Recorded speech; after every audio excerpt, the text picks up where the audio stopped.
गंगा त्वमेव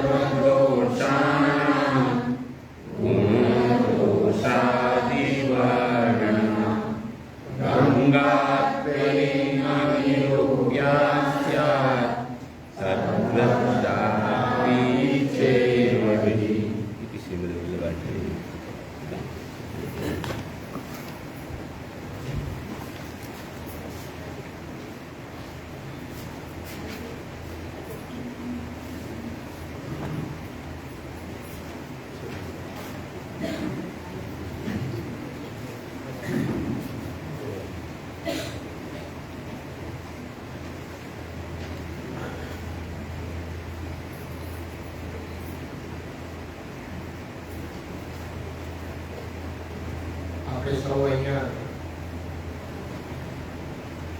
અભ્યાસ વર્ગની અંદર એકત્રિત છીએ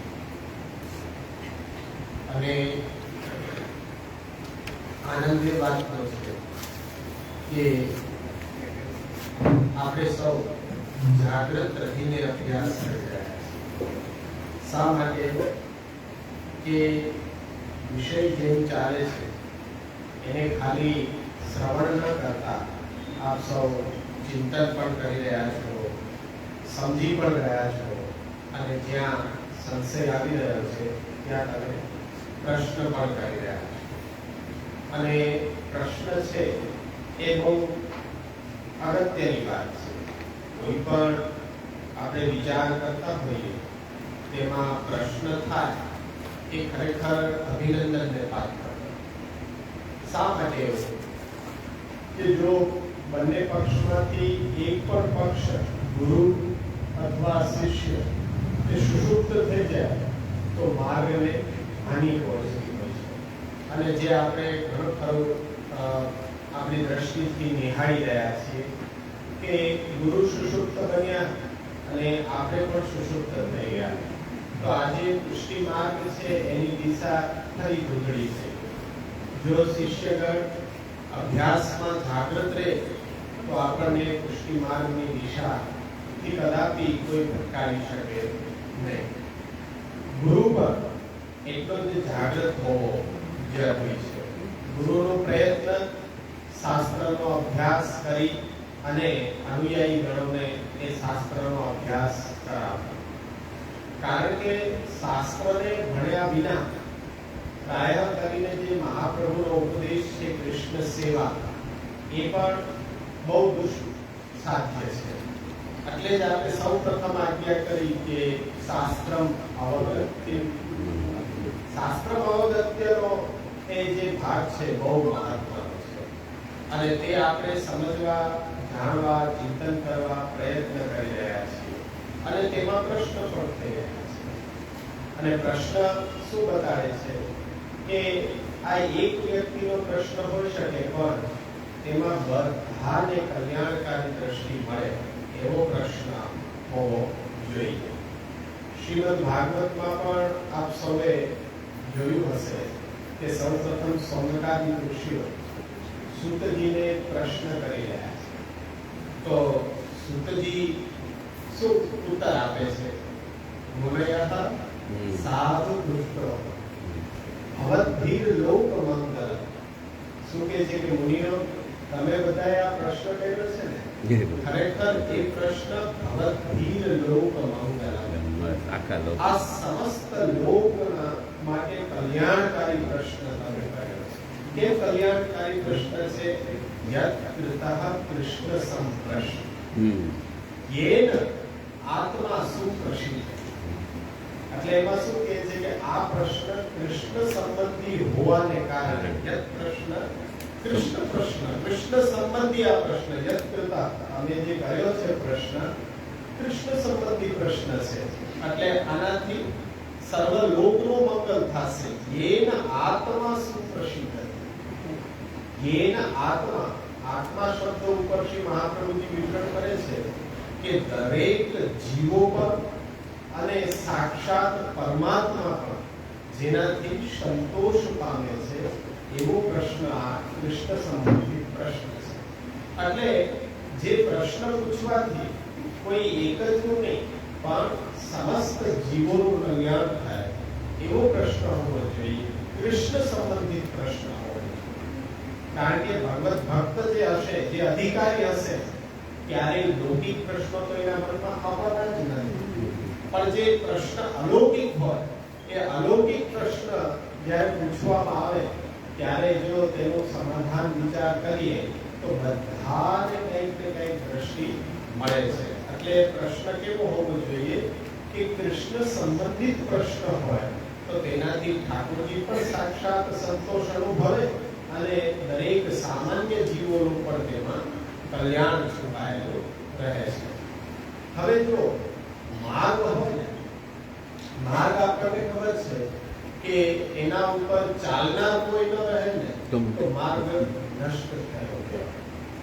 અને એ માર્ગની દિશા પણ જો ન મળે ને તો પણ એ માર્ગ નષ્ટ થયેલો ગણાય.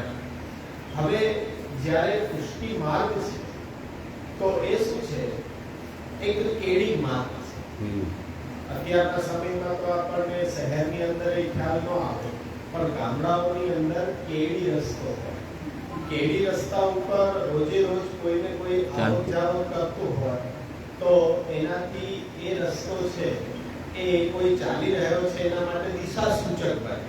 પણ થોડા દિવસ એના ઉપર કોઈ અવર જવર ન થાય તો પછી ઝાડ પાન કે કાંકરા ધૂળથી એ રસ્તો આચ્છાદિત થઈ જાય અને પછી એ રસ્તો મળે નહીં, એની દિશા આપણને મળે નહીં.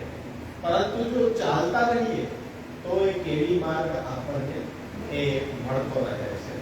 પછી મહાપ્રભુએ એ જ વિચાર કર્યો કે હવે જ્યારે દિશા ધૂંધળી થઈ ગઈ છે પણ એના ઉપર સૌપ્રથમ ચાલ્યા તો કે બ્રજ ભક્તો છે. અને બ્રજ ભક્તોને શ્રી મહાપ્રભુજી ગોપીજનોને ગુરુ તરીકે આપે, આ પ્રેમ ભક્તિ સ્નેહના માર્ગમાં ગુરુ તરીકે આપે એમને સમજી રહ્યા છે. અને સૌપ્રથમ એ દિશામાં બ્રજ ભક્તો ચાલ્યા, એ કેડી માર્ગ શ્રી મહાપ્રભુજીએ આપણને એ દિશા સૂચક તરીકે બતાવ્યા. હવે એ માર્ગની જાળવણી કરવી, એ માર્ગ ઉપર ચાલવું એ આપણું કર્તવ્ય છે. પણ માર્ગ ઉપર ચાલતા હોઈએ ને ત્યારે એ માર્ગ ઉપર અવરોધો પણ ઘણા ઉભા થઈ જતા હોય છે. કોઈ માર્ગ ઉપર તમે ચાલો અને સ્વચ્છ માર્ગ હોય તો ચાલવાનો પણ આનંદ આવે અને આપણા ગતિમાં પણ વધારો થઈ શકે કે ભાઈ સ્વચ્છ માર્ગ છે, કોઈ અવરોધ નથી તો આપણી ગતિ આપણે વધારીએ. પણ જુઓ એના ઉપર કોઈ ભેંસનું ટોળું આવીને ઊભું રહી જાય તો આપણને એમ થાય ને કે ભાઈ આ ગતિ કંઈક અવરોધ થાય, માર્ગમાં કંઈક અવરોધ ઉત્પન્ન થાય. આપણે કઈ કોઈની હોય તો નહીં, જેમ આપણે અત્યારે જોઈએ છીએ રખડતા ઢોર પશુનો ત્રાસ. આપણે એને કહીએ કે રખડતા ઢોર પશુનો ત્રાસ, કે આપણી ગતિ પણ અવરોધાય છે માર્ગની અંદર. તો આ સેન્સની અંદર તમે લોકો વધારે ચતુર છો, સમજી જાઓ કે આપણે આ કૃષ્ણ ભક્તિનો પુષ્ટિ ભક્તિ માર્ગ છે એ સ્વચ્છ હોવો જોઈએ. પણ અહીંયા રખડતા ઢોર ઘણા બધા છે. એ રખડતા ઢોર છે માર્ગમાં અવરોધ ઉત્પન્ન કરે છે. એ તમે વધારે સમજી શકો. સાણા છે, રખડતા છે પણ સાણા છે. પણ નહીં, જે પોતાના કર્તવ્યને નથી સમજ્યા, પોતાના એ સ્વધર્મને નથી સમજ્યા અને સાધનના સ્વરૂપને નથી સમજ્યા અને જે દોડાભાગી કરી રહ્યા છે એ સમજનાર અનુયાયીને પણ ગતિમાં અવરોધ ઉત્પન્ન કરી રહ્યા છે. એના માટે વ્યવસ્થા જોઈએ, કારણ કે એ લોકોના તોફાનથી શું છે, માર્ગની સ્થિતિ એવી થઈ જાય કે પછીથી પણ એ ચાલવા યોગ્ય ન રહી જાય. જેમ કે માર્ગની અંદર ખાડા ખોડી પડી ગયા હોય અને એને આપણે થીગડા મારી દઈએ તો પણ થીગડા કેટલા સમય સુધી, પછી કાયમી ગર્ત ખાડાઓ છે એ તો આપણને દ્રષ્ટિગોચર થાય જ છે અત્યારના, કે એના ઉપર ખાલી થીગડા મારી દેવાથી પણ આપણા મનમાં તો એમ જ રહે છે કે આ પહેલા જેવો માર્ગ રહ્યો નહીં, આપણને ચાલવામાં તો એ અવરોધ કરશે. ભલે આપણું વસ્ત્ર આપણે પહેરતા હોઈએ પણ એ વસ્ત્ર ફાટી ગયું હોય તો આપણે એને એવી સુંદર રીતે થીગડું મારી દઈએ કે બીજા કોઈને દેખાય પણ નહીં. પણ બીજા કોઈને ન દેખાય પણ આપણા મનમાં તો એ ખટકો કરે છે, આ થીગડું મારે છે, આ વસ્ત્ર પહેલા જેવું રહ્યું નથી. એવું તો આપણને મનમાં તો સોચ્યા જ કરે કે ભાઈ ભલે બીજાને દેખાવા નથી દેતા કે સુંદર જ લાગી રહ્યું છે, પણ આપણા મનમાં એમ છે કે આપણે અહીંયા થીગડું તો માર્યું છે. એટલે થીગડા થાગડી નો જે આખો માર્ગ છે એ મનમાં ક્યાંક પૂછતો રહે. પણ જો આપણા સ્વધ્યેયની અંદર મહાપ્રભુજીના ગ્રંથોનો વિચાર દ્વિપક્ષીય જો થાય તો આપણા મનની અંદર કોઈ સંશય ન રહે અને આપણને ફરી પાછો એ દિવ્યાતીતમ દિવ્ય માર્ગ જે છે એ મહાપ્રભુજીનો બતાવેલો માર્ગ છે એ તો એટલો જ સ્વસ્થ છે. એ તો આપણા જીવા સ્વભાવનો દુષ્ટા દોષા ભાવાય સર્વદા આપણી આદત છે કે ગમે ત્યાં આપણે જઈએ ને સારો રસ્તો જોઈએ તો એને ખરાબ કરવાની વૃત્તિ માણસની છે કે ભાઈ અત્યારના બોર્ડ કેમ લગાડવા પડે છે ફૂટપાથનો રસ્તો બનાવ્યો હોય ત્યાં ફક્ત ચાલવાનું જ છે ત્યાં ખાવા પીવાની કોઈ વસ્તુ લાવવાની સખત મનાઈ છે છતાં પણ ત્યાં ચણા મોટા ખવાય ને ઢોળાઈને રસ્તો ગંદકી કરી નાખે તો એ પ્રકૃતિ છે આપણી કે કોઈ વસ્તુને સારી રહેવા દેવી નહીં એને ભગાડીને છોડવી તો એ આપણી પ્રકૃતિ છે કે જીવ સ્વભાવ કરીને દુષ્ટ છે એટલે અહીંયા પણ આપણા સંપ્રદાયમાં પણ અત્યારના એવી જ પ્રવૃત્તિઓ થઈ રહી છે પરંતુ આપણે તેને અવગણીને આપણા માટે શું કર્તવ્ય છે એનો વિચાર કરવા માટે આપણે અભ્યાસ કરવામાં એકત્રિત થઈએ છીએ અહીંયા કોઈ કથા નથી કે તમારે મૌન રહીને સાંભળવું પડે તમે પણ બોલી શકો છો અને હું પણ બોલી શકું છું અને આપણે બધા મળીને શ્રી મહાપ્રભુજીના ગ્રંથોનો એ વિચાર કરી રહ્યા છીએ અહીંયા આપણે સિદ્ધાંત રહસ્યની હજી તો પૂર્વ ભૂમિકા બાંધી રહ્યા છીએ ત્યાં અમુક સંશય પ્રશ્નો થયા છે તો એનું સમાધાન પણ આપણે વિચારી લઈએ પ્રશ્ન એવો છે કે આખી સૃષ્ટિ બ્રહ્માત્મક છે આ આપણે વાંચન કરીએ છીએ પરંતુ એવું જ્ઞાન હજી આપણને થતું નથી બ્રહ્મ સ્વરૂપા છે બધા સમજે છે પણ એ ખાલી બુદ્ધિ સુધી છે અનુભવની અંદર એ આવ્યો નથી આપણે પણ બ્રહ્મ સાથે જોડાયેલા છીએ તો નિર્દોષ હોવા જોઈએ સદોષ કેમ થયા કારણ કે એનું પણ અનુભવ એનું જ્ઞાન એ પ્રકારનું ભાન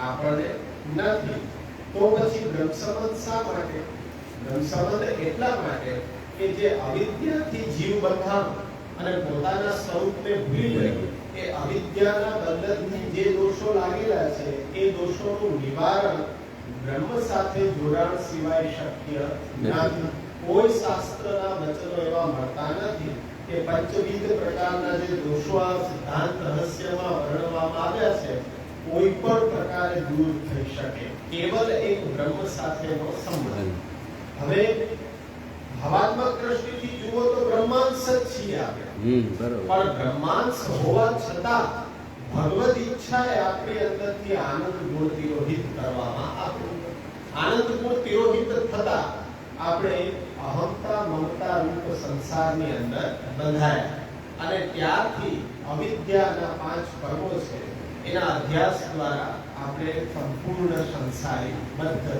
થઈ ગયા એટલે આપણું જીવ સંજ્ઞા નામ પડ્યું એ જીવ સંજ્ઞા ક્યાંથી પડ્યો કે જ્યારથી બ્રહ્મથી વિખૂટા પડ્યા નહીં ત્યારથી નહીં બ્રહ્મથી વિખૂટા પડ્યા હતા ત્યારે તો બ્રહ્માંશ જ હતા પણ ભગવદ ઈચ્છા ક્રીડા માટે આ સૃષ્ટિની રચના તો એના માટે ભગવદ ઈચ્છા એક કારણ છે કે આપણી અંદરથી એ આનંદ ગુણને છુપાવી દેવામાં આવ્યો અને આપણી સ્થિતિ છે એ સંસારી જેવી થઈ ગઈ એટલે એ અર્થે જ્યારે સંસારમાં આવીને મૂળ સ્વરૂપ ભૂલાઈ ગયું હોય એ મૂળ સ્વરૂપને જે નિત્ય લીલાના અધિકારી જીવોને પુનઃ યાદ અપાવવા માટે સાક્ષાત પ્રભુ દ્વારા જ મહાપ્રભુને એ ઉપદેશ કરવામાં આવ્યો કે બ્રહ્મ સંબંધ એક અન્ય મંત્ર દ્વારા જીવોને પુનઃ પોતાના સ્વરૂપની યાદી અપાવીને મારી સેવા કથાના દિવ્ય માર્ગની અંદર આપ લોકોને જોડો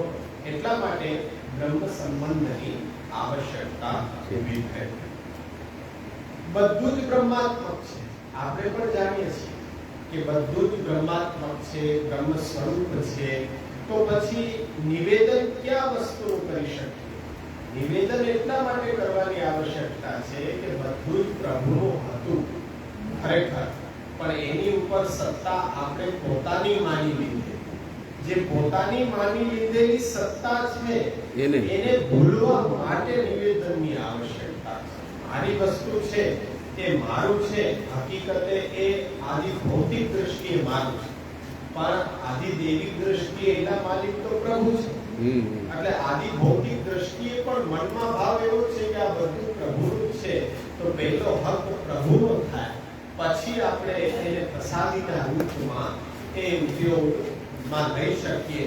એટલે એ જે અહંતા મમતા આપણી એ વસ્તુ ઉપર અજ્ઞાનથી જોડાઈ ગયેલી હોવાથી એને દૂર કરવા માટે નિવેદન કરવાની આવશ્યકતા છે, જેનાથી અહંતા મમતાનું કર્મબંધન એ આપણને બાધક બની શકે નહીં. કર્મબંધનમાંથી છૂટવું હોય તો એ નિવેદન કરીને જ દરેક કાર્ય કરવાની એ મર્યાદા શ્રી મહાપ્રભુજીએ બાંધી. નિવેદિતઃ સમર્પ્યેવ સર્વં કુર્યાત ઇતિ સ્થિતિ શબ્દની મર્યાદા. પ્રભુમાં પ્રેમ તો આત્મનિવેદન વગર પણ કરી શકાય છે, તો પછી આત્મનિવેદન શા માટે? આત્મનિવેદન છે એ જ પ્રેમનું, સ્નેહનું પેરામીટર છે. થર્મોમીટર એ જ છે કે જ્યાં સ્નેહ છે તો સ્નેહી પ્રત્યે આપણે કેટલા વફાદાર. જો એ વફાદારી જો આપણી અંદર છે તો આત્મનિવેદન આપણે સ્વગત સહજ ભાવથી કરી શકીએ છીએ. આત્મનિવેદનની આવશ્યકતા એટલા માટે છે કે ખરો સ્નેહ છે એનું પ્રમાણ ક્યાંથી મળે? આત્મનિવેદનથી. જેમ પત્ની છે પતિ પ્રત્યે સમર્પિત હોય, પતિ પત્ની પ્રત્યે સમર્પિત હોય, પિતા પુત્ર પ્રત્યે આપણે સમર્પિત થાય છે, તો એમાં આત્મનિવેદનની આવશ્યકતા નથી. પરંતુ આપણને જ્યારે પ્રભુ પ્રત્યે આપણે સમર્પિત છીએ કે નહીં એની ખરાઈ સ્વયં કરવા માટે આત્મનિવેદન કરવું જરૂરી છે. અને આત્મનિવેદન પછી બ્રહ્મ સંબંધની પ્રક્રિયા શા માટે? કે આત્મનિવેદન કયો છો અને સમર્પણ કયો છો, તો બંને વચ્ચે ડિફરન્સ શું છે? આત્મનિવેદન ફક્ત આપણે માન્યું, પ્રભુને શબ્દો દ્વારા જણાવ્યું, પણ એનો પ્રાયોગિક ધોરણ ઉપર જે ક્રિયા આપણે કરીએ છીએ એ સમર્પણ છે. સમર્પણ એટલા માટે આવશ્યક છે કે તમે બોલ્યા તો ખરા, પણ હજી એ ફરજને પાળવામાં કચાશ રહી ગઈ છે. કોઈ મિશ્રી સુધી અટકેલું છે, તો કોઈ ગુંદર સુધી, કોઈ નાગરી સુધી, કોઈ અંસંગરી સુધી. કે તમે ગદ્ય મંત્રની અંદર એવું બોલ્યા હતા કે અમારા ઘરની અંદર કાંધી ઉપર મૂકેલો મિશ્રીનો ડબ્બો, એના પૂરતો તું મારો સ્વામી અને હું તારો દાસ. તો બરોબર, પણ તમે તો એમ બોલ્યા હતા કે મારું જે પણ કઈ સર્વસ્વ છે એ મારું હતું જ નહીં ક્યારે, એનો ખરો સ્વામી તું છો. તો હવે મને જ્ઞાન થયું છે, તો હવે એ બ્રહ્મ સંબંધ જીવવા માટે મારે એ બધી વસ્તુ તારી સેવામાં વિનિયોગ કરાવવી જોઈએ. પ્રયત્ન આપણો હોવો જોઈએ બધી વસ્તુ વિનિયોગ કરાવવાનો. પણ એમાં ઓછા વખતે પ્રમાણે આપણે નિષ્ફળ જઈએ તો પણ પ્રભુ કૃપાળુ છે. પ્રયત્ન આપણો હોવો જોઈએ. ઘરના બધા સભ્યો જોડાતા નથી, બોલ્યા તો આપણે એ પણ છીએ, પણ જોડી શક્યા નહીં, તો ચિંતા કરવાની આવશ્યકતા નથી. પ્રભુ સર્વસમર્થો વિપતો નિશ્ચિંતાં ભજે. તમારી મનની વાત અંતઃકરણ જાણતા હોવાથી એ અંતર્યામી છે. તમે તો પ્રયત્ન કરી રહ્યા છો બધાને સેવામાં જોડવાનો, પણ હવે પ્રભુની ઈચ્છા આગળ, તો ત્યાં આપણે નિષ્ફળ જઈએ તો કોઈ ચિંતા નહીં. બાકી કોઈમાં કચાશ છોડવી જોઈએ નહીં, અન્યથા ગ્રંથ સમજ લેવું વ્યર્થ છે. એટલે આત્માપદ એટલે હતું આત્મીય વસ્તુ જે છે જેની સાથે સહજ સંબંધ આપણો જોડાયેલો છે, તો એ આત્મીય વસ્તુ છે કે એને આપણું પોતાનું ગણતા હોય તો એ અહંતા મમતાનો વિસ્તાર છે. એ આત્માથી ખબર પડે. અહંતા મમતાનો વિસ્તાર થોડો ભાગ નહીં, થોડો ભાગ નહીં, અહંતા મમતાનો વિસ્તાર. દાખલા તરીકે ઉદાહરણ આપું, તમે ઘરની અંદર બેસીને મહેમાનો સાથે વાત કરી રહ્યા છો, રસ્તા ઉપર આવે ને કોઈ તમારી બારીમાં પથ્થર મારે, તો તમે સીધા બહાર નીકળી જાઓ. અરે તમે કેમ સીધા બહાર નીકળી ગયા? એવું બધું તમને ક્યાં પથ્થર મારી દીધો?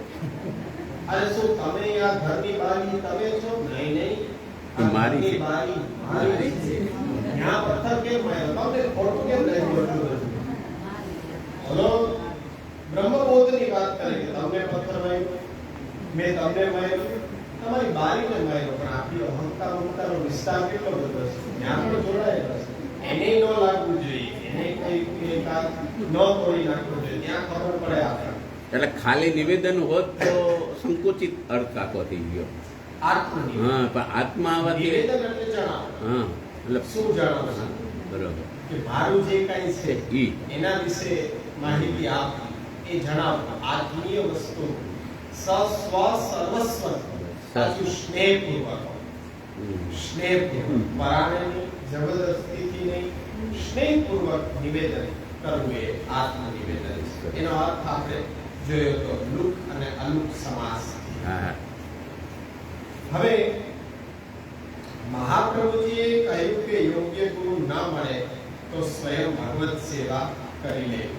તો પછી ત્યાં આત્મનિવેદન કેવી રીતે થાય? મહાપ્રભુજીએ ગુરુ ધારણ કરવા માટે જે લક્ષણો બતાડેલા છે, કૃષ્ણ સેવા પરાયણતા, ધર્માધિગ્રહિતતા, ભાગવત તત્વજ્ઞતા, એ જોવા ન મળે અને જો ભક્તિ માર્ગની અંદર પ્રવેશની કરવાની અત્યંત ઉત્કટતા છે, તો એટલું તો એ સમજતો જ હશે કે મારું કર્તવ્ય શું. ભગવત ભક્તિ માર્ગની અંદર પ્રવેશ કરવા માટે જો બ્રહ્મ સંબંધ લેવાની આવશ્યકતા એમને લાગી રહી છે, તો બ્રહ્મ સંબંધ સેના માટે, ક્યારે, કઈ પરિસ્થિતિમાં, શું લક્ષ્ય સાધવા માટે મને આવશ્યકતા છે, એ આવશ્યકતા પણ ખ્યાલ હોય. ત્યારે જો એટલી આવશ્યકતા છે પ્રભુની સેવામાં જોડાવાની, તો સાક્ષાત તમે જોડાઈ જાઓ શ્રી મહાપ્રભુજીને ગુરુ ધારણ કરીને, મનોમન શ્રી મહાપ્રભુજીને ગુરુ ધારણ કરીને. કારણ કે આ વ્યાખ્યા મહાપ્રભુજીના આવા વિરોધી વચનો કેમ લાગી રહ્યા છે કે સેવા કરતો ગુરુ રાજ્યા બાદરમ બહારી છે, અને નિબંધમાં પહેલા જ તદ અભાવે સ્વયં ભાવથી મૂર્તિ કૃત્વા હરે વચિત, આવું બે પરસ્પર વિરોધ છે ને. તો ત્યાં પુરુષોત્તમજી આપણને ખ્યાલ આપે છે કે શ્રી મહાપ્રભુજી તદ અભાવે સ્વયં ભાવથી મૂર્તિ કૃત્વા હરે વચિત આજ્ઞા કરી રહ્યા છે. ત્યારે જેવા લક્ષણ શ્રી મહાપ્રભુજીને અભિપ્રેત છે, એવા લક્ષણ કલિકાલની દ્રષ્ટિએ કોઈનામાં જોવા ન મળે તો ભક્તિ માર્ગથી દૂર રહેવાની જરૂર નથી. તમે જાતે જ સેવામાં પ્રવૃત્ત થઈ શકો છો. જેમ કે મહાપ્રભુજી પાદમાં બિરાજી રહ્યા હતા અને ઉત્થાપનમાં બહુ લેટ થઈ રહ્યું.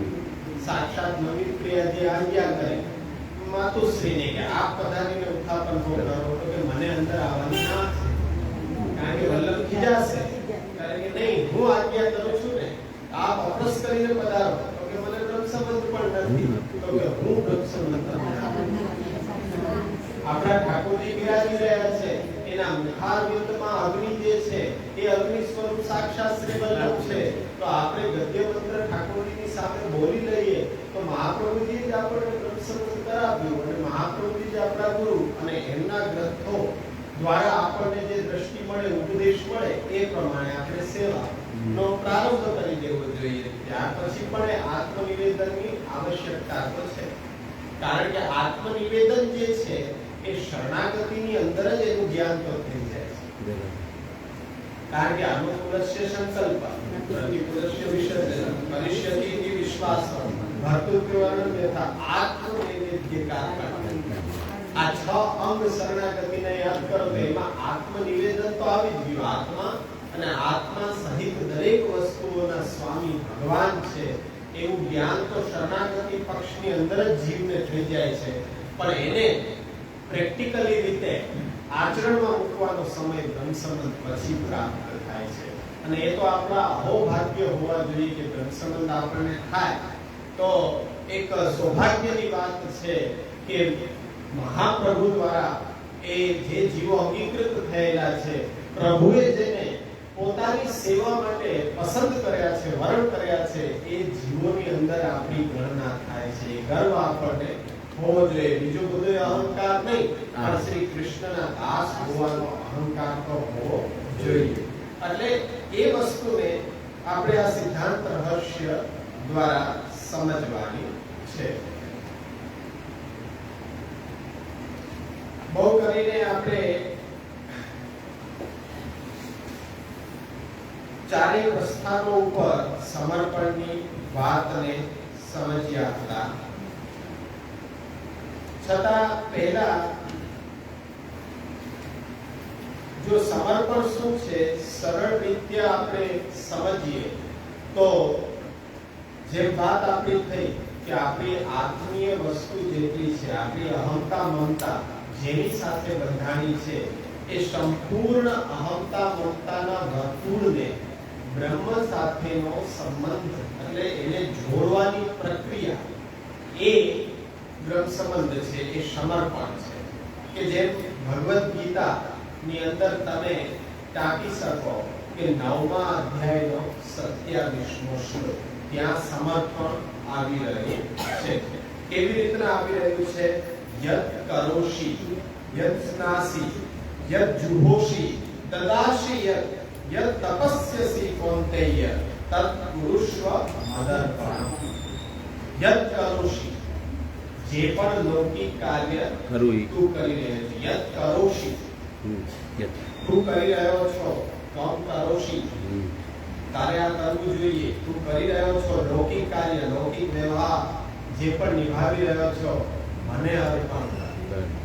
મહાપ્રભુજી પેલા આ ભગવદ્ ગીતાની અંદર યત સ્નાસી, યત સ્નાસી એટલે જે ભોગને ભોગવી રહ્યો છે, જે ભોગને તું ભોગવી રહ્યો છે, એ ભોગ સ્વતંત્ર ન હોવો જોઈએ. મને અર્પણ કરેલા પછીનો ભોગ તારા ભોગવી શકાય. એટલે જે પણ કંઈ તું ભોગવી રહ્યો છે, ખોરાક, પાણી ઇત્યાદિ આપણે લઈ રહ્યા છીએ, ભગવત સમર્પિત હોવું જરૂરી છે. યદ જુહોસી, યદ જુહોસી એટલે વૈદિક કર્મ. કે જે પણ કઈ વૈદિક કર્મ તમે કર્મકાંડના રૂપમાં નિભાવ કરી રહ્યા છો, એ પણ પ્રભુને નિવેદિત થયેલા હોવા જોઈએ. અને તદાશી યત તપસ્યસી, દાન, વ્રત, જપ, હોમ જે પણ કઈ તું કરી રહ્યો છો, તારા સ્માર્ત ધર્મો, તો એ ધર્મોને પણ તું મને અર્પણ કર. એટલે આ વાતને સીધી ક્યાં કાઢી શકો? નિવેદિ વિધિ સમર્પેવ સર્વં કુર્યાતિ સ્થિતિ. ભગવદ્ ગીતામાં એ સ્વયં પ્રભુ દ્વારા અર્જુનને ઉપદેશ અપાય છે. ત્યાં સમર્પણની ભાવના આવી રહી છે કે બ્રહ્મ સંબંધ થયા પછી જીવન કેવું હોવું જોઈએ. આપણી વિચારધારા કેવી છે કે બ્રહ્મ સંબંધ થઈ ગયા પછી તો એકદમ આપણે હાશકારો અનુભવીએ. જન્મના કરેલા પાપ બધાય ધોવાઈ ગયા, હવે નવેસરથી પાપ કરવાનું સર્ટિફિકેટ મળી. આવી રીતના હાશકાર ઉતાવળ શેના માટે કરતા હોય? સેવા માટે નહીં. હા, સેવા માટે નહીં, એના માટે કે આપણા પાપ બધાય દૂર થઈ જાય, દોષ રહિત થઈ જાય. ને ગોવર્ધન ધરણે એમ આજ્ઞા કરી કે જીવનો ઉદ્ધાર થઈ જાય. એકવાર હું હાથ ઝાલી લઉં પછી કોઈ દિવસ હું તો ન છોડું. આ છોડી દેની ગેરંટી નહીં. હું તો ન છોડું. તો આપણે એનાથી નિશ્ચિંતતા અનુભવી લીધી. ખરેખર નિશ્ચિંત નથી થવાનું. બ્રહ્મ સંબંધ પછી જ ચિંતાનો આરંભ. ચિંતા કાપી નકા. બીજી કઈ લૌકિક વૈદિક ચિંતા, એમાં તમે હાશકારો અનુભવો તો યથા યોગ્ય છે કે તો હવે પ્રભુ આપણા સ્વામી, પ્રભુ આપણા રક્ષક, તો હવે પછી આપણી લૌકિક વૈદિકની ચિંતા હવે શું શ્રેષ્ઠ? જેનાથી આ જગત ચરાચર જગત એ સ્થિર રહી રહ્યું છે, એ એનાથી ચાલી રહ્યું છે, તો એ જ પ્રભુ આજે આપણો સ્વામી, આપણો રક્ષક થઈ ગયો, પછી લૌકિક વૈદિક ચિંતા શું કરવાની? અનન્ય જેનું ચિત્ત પ્રભુમાં લાગેલું છે, અનન્યતા, અન્યતા નહીં, અનન્યતા. અન્યતા એટલે પછી એમાં બીજા પણ ભેગા આવી જાય. કુલ દેવીથી આરંભ કરીને કુલ દેવતા, દેવી, દેવતા, ગણેશજી, બધા પંડાલોની અંદર માંથી નમોતા ઘણા જાતા હોય. ના, અન્ય દેવને નમસ્કાર ન કરાય, અન્ય દેવને નમન ન કરાય, અન્ય દેવની દર્શને સામે ચાલીને ન જવાય. પણ રસ્તામાં આવતો હોય તો આ મોઢું ઢાંકી નહીં નથી. કારણ કે ત્યાં એક અંશ આપે છે. એવી જ રીતના અંશા દેવ દેવતાઓ છે. તો એ પણ પ્રભુને ભજનારા છે, આપણે પણ પ્રભુને ભજનારા છે. બે વૈષ્ણવ મળે તો શું કરે? જય શ્રી કૃષ્ણ. એ રીતના જય શ્રી કૃષ્ણ. જય શ્રી કૃષ્ણનો વ્યવહાર બહારથી હોય, અંદર જઈને ન હોય. કે અંદર જઈને કે બાબાએ કીધું ને એટલે ગોઠિયાને આટોય મારી આવો, ઘંટોય વગાડી આવો, ટબુડીએ દોડી આવો, પછી જય શ્રી કૃષ્ણ. એવી રીતના જય શ્રી કૃષ્ણ ન કરાય. બહાર દેવાલે વચ્ચે આવતું, સામે ચાલીને જય શ્રી કૃષ્ણ કરવા જવું પડે. અનન્યતા હોય. આજે બ્રહ્મસંબંધ દીક્ષા લીધી છે તો પછી આપણું જીવન કેવું હોવું જોઈએ એ અહીંયા પ્રભુ ભગવદ ગીતામાં પણ બતાવે છે, પણ ભગવદ ગીતાનો પાઠ તો આપણે કરતા કરીએ છીએ તો એ પોપટની જેમ રટી જાય, સમજતા નથી કે ત્યાં શું આજ્ઞા છે, કેવી રીતના એ કમ્પેરેટિવ સ્ટડી હોવી જોઈએ, અભ્યાસ કેવો હોવો જોઈએ. તમે મહાપ્રભુજી જેમ કે છે વેદાહ કૃષ્ણ વાક્યાની વ્યાસ સૂત્રાણી છે વહી સમાધિ ભાષા વ્યાસસ્ય પ્રમાણંત ચતુષ્ટય, તો એ એક સૂત્રતાને તમે સમજો તો ખરા કે કેવી રીતના એક સૂત્રિત થઈ રહ્યું છે, ક્યાં મળી રહ્યું છે ભગવદ ગીતામાં આ વસ્તુ. તો અહીંયા સમર્પણ મળી રહ્યું છે 9મા અધ્યાયમાં આપણને કે જે પણ કઈ કર્મ તમે કરી રહ્યા છો એ કર્મ પછી લૌકિક હોય વૈદિક હોય, તમે જે પણ ભોગવી રહ્યા છો એ બધું પ્રભુને અર્પણ કરી અને પછી આપણા ઉપયોગમાં લેવું એ નિતાંત આવશ્યકતા છે. બ્રહ્મ સંબંધ જીવવાની આખી આ પદ્ધતિ છે. બ્રહ્મ સંબંધ લીધા પછી સેવા વિના રહી શકાય નહીં. કે કોઈ પણ દીક્ષા લ્યો એટલે દીક્ષાને ધારણ કરવા માટે કંઈ પ્રયત્ન કરવા પડે. અષ્ટાક્ષરની દીક્ષા લીધી તમે, નામ દીક્ષા, તો અષ્ટાક્ષર મંત્ર રોજ તમારે યાદ રાખવો પડે. એક મારા ઓછામાં ઓછી અષ્ટાક્ષર મંત્રની કરવી પડે. જો એ ન કરો તો એ દીક્ષાનું કોઈ મહત્વ રહેતું નથી. એ દીક્ષા ધારણ કરી રાખવા માટે પ્રયત્ન આપણે કરવા પડે. એ જ રીતના બ્રહ્મ સંબંધ છે. તો બ્રહ્મ સંબંધ છે એને જીવવા માટે કહેવામાં આવ્યું છે. ખાલી લેવા ખાતર લેવું નહીં, એને જીવન પદ્ધતિ છે. આ કેવી રીતના જીવન પદ્ધતિ છે કે પ્રભુને સમર્પિત થઈને જીવન જીવવા માટે કટિબદ્ધ બન્યા હોય એ બધા બ્રહ્મ સંબંધી. પણ બ્રહ્મ સંબંધ તો અત્યંત પ્રારંભિક કક્ષાનો સંબંધ છે. જેમ કે પેલા પણ સમજાવ્યું કે જો તુલસીદલ હાથમાં લ્યો છો, ઠાકોરજીની સન્મુખ ઉભા રહ્યો છો, ગદ્ય મંત્ર બોલી રહ્યા છો, ઉચ્ચારણ કરી રહ્યા છો, એ જ સમય નિર્દોષ, પછી સદોષ. ફરક કેમ પડ્યો? એટલો જ સમય નિર્દોષ, તમે બહાર નીકળ્યા થોડું થઈ ગયું એટલે સદોષ. કેમ સદોષ? અમે તો બ્રહ્મ સંબંધ લઈ લીધું. અરે બ્રહ્મ સંબંધ લઈ તો લીધું, પણ જેમ એકવાર તમે કપડા ધો સ્વચ્છ થઈ જાય પછી જીવનમાં ક્યારેય ન ધોવા પડે. આના તરીકે રોજિંદી પ્રક્રિયા છે. રોજ જો સ્વચ્છ રાખવા હોય તો રોજ કપડા ધોવા પડે. તો એ રીતના કાયમી નિર્દોષતા જો જાળવી રાખવી હોય તો સેવા ઘરે પધરાવવી પડે. અને એ સેવામાં જે મહાપ્રભુજી આજ્ઞા કરી એમ પૂર્ણ રૂપે પ્રભુને સમર્પિત થઈને જીવન જીવવું પડે. ત્યારે નિર્દોષતા કાયમી ટકી શકે. એના માટે ભગવત સેવા ઘરમાં પધરાવવી જરૂરી છે, આપણા બ્રહ્મ સંબંધને સાર્થક કરવા માટે. હકીકતે આ નિર્દોષતા શેના માટે છે? એટલે જ બ્રહ્મ શબ્દ છે. બાકી તો કૃષ્ણ સંબંધ રાખ્યો થાય છે તો કૃષ્ણ સાથે ને સંબંધ, બ્રહ્મની સાથે સંબંધ ક્યાં થયો? કૃષ્ણ સંબંધ માટે જરૂરી છે પેલા બ્રહ્મ સાથે જોડાવું. કેમ? મહાપ્રભુજીને ચિંતા શું હતી કે આપણો પ્રભુ તો નિર્દોષ છે. એ નિર્દોષ પ્રભુ સાથે સદોષ જીવનો સંબંધ કેમ કરાવવો? અને એને જે લાગેલા દોષો છે કોઈ પણ પ્રકારે નિવૃત્ત થઈ શકે એમ છે નહીં. તો આ સદોષ જીવને પ્રભુ સાથે જોડવા કેમ? પ્રભુની તો આજ્ઞા છે કે સેવામાં જોડો. એ મનોમંથન ચાલી રહ્યું હતું ત્યાં પ્રભુએ સાક્ષાત પ્રગટ થઈને આજ્ઞા કરી કે આ ગદ્ય મંત્ર, મંત્રની ઉત્પત્તિ, મંત્રનું સ્વરૂપ, મંત્રની ભાવના એ સમજવી જરૂરી છે. પછી એને ધારણ કરાય. એની અંદર શું આજ્ઞાઓ થઈ એ બધી જ આજ્ઞાઓ યથાયોગ્ય પાલન કરવું તો એ મંત્ર દીક્ષા આપણી ટકી રહે, અન્યથા તો નષ્ટ થઈ ગઈ. એ બધું સમજીને ભગવત સેવા ઘરે પધરાવશે ત્યારે એને નિર્દોષતા કાયમી રહે તો કૃષ્ણ સાથેનો સંબંધ શક્ય છે.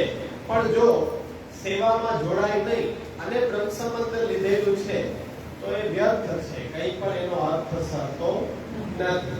પણ આજના સમયમાં તો દેવાય છે અને લેવા વાળા લે છે, એનો કોઈ અર્થ સરી શકતો નથી. એટલું સરળ નથી કે તમે જેની તેની પાસે જઈને બ્રહ્મ સંબંધ દીક્ષા લઈ લો એ બ્રહ્મસંબંધ દીક્ષા લઈને તમે પાછા નિશ્ચિત પણ થઈ જાઓ, કારણ કે અત્યારના તો ગુરુ પર યોગ્ય લક્ષણ વાળો મળવો દુર્લભ છે.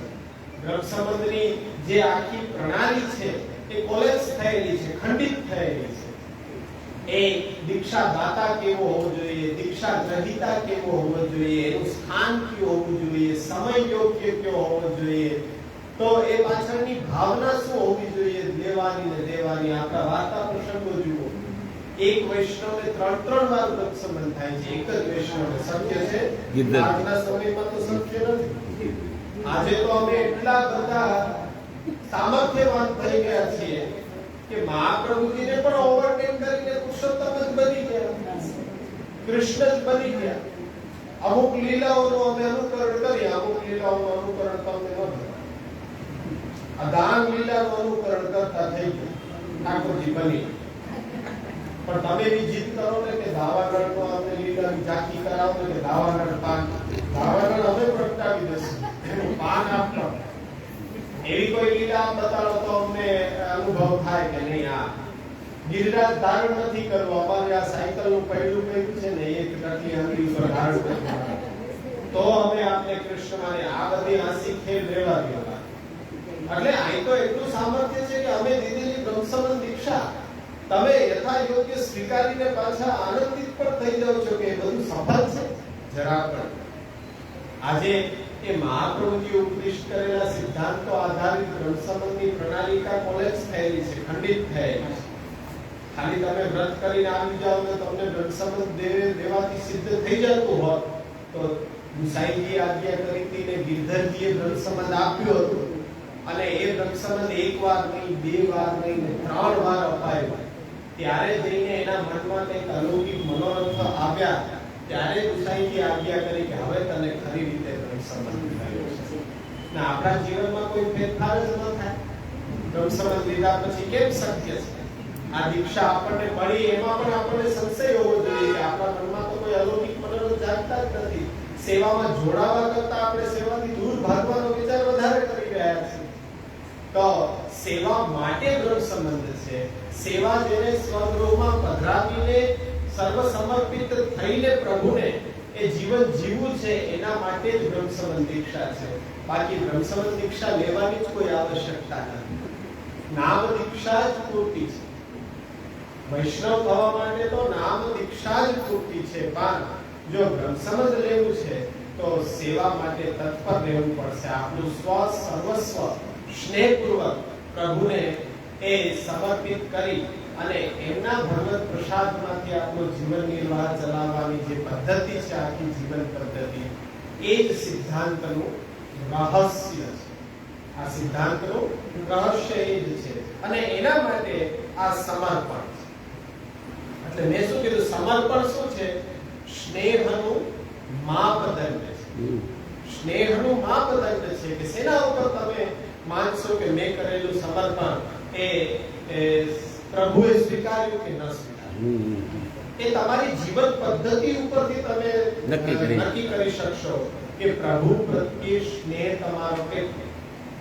મહાત્મ્ય જ્ઞાન પૂર્વસ્તુ સુદૃઢ સર્વતોધિક સ્નેહ. શું સુદૃઢ અને સર્વતોધિક છે?